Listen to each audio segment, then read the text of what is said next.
kai dama kun bari ikon Allah ba a zai yi karshewa.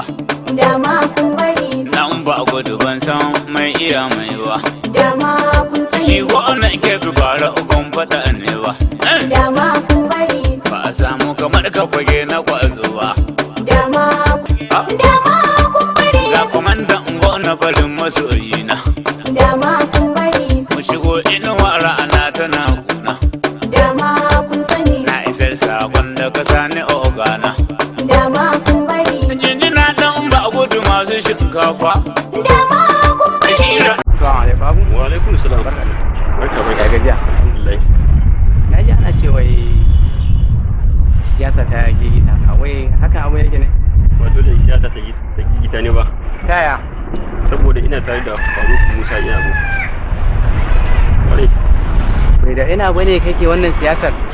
Haka sani ki sha saboda san ya riga ya rata jinin jikina. Sha mu kara gaisa. Ai ko in tabbata ma ni kaina a yana ba nike saboda ina ba yadda ni gana taimakon al'umma to abun ya wuce misali.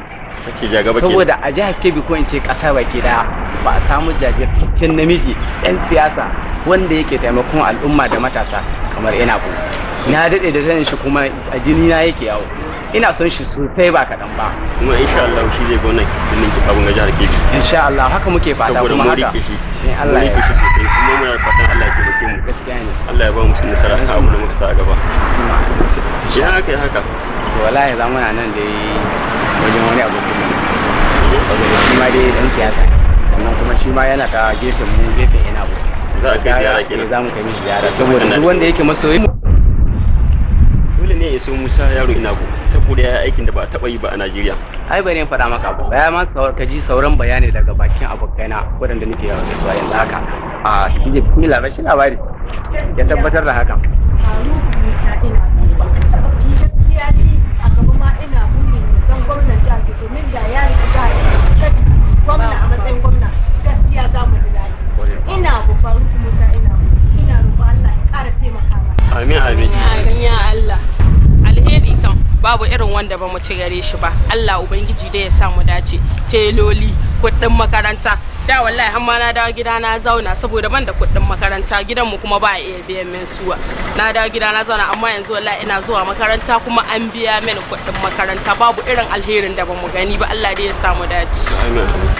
Wannan 2023 shewa. Sai kauran gwandu. Allah ya ba mu sa'a. Amin. Kai dama kun bari ikon Allah ba a zai yi karshewa. Dama kun bari Nan ba gudu ban san mai iya mai ba. dama kun Shi sani wannan ke fi bara ugun fada ne ba. dama kun bari Ba a samu kamar ka fage na kwazo ba. dama kun bari Ga kwamandan gona farin masoyi.